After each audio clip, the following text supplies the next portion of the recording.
mamshi, nag-renew ako ng lisensya, tapos may nakita tayo dito sa loob ng mall ng Siomai King. So, order ako ng gulaman.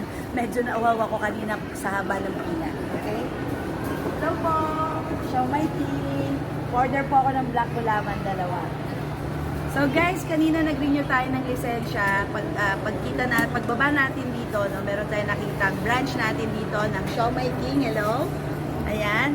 Located yan dito sa Robinson, Santa Rosa. So, okay naman yung araw mo? Okay naman po.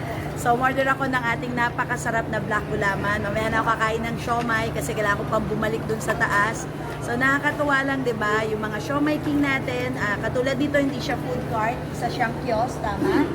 At napakaganda ng negosyo natin kasi pwedeng lagay sa loob ng mall, pwede ring lagay sa labas. So, pwede ko bang matanong, magkano nag-average yung daily income natin?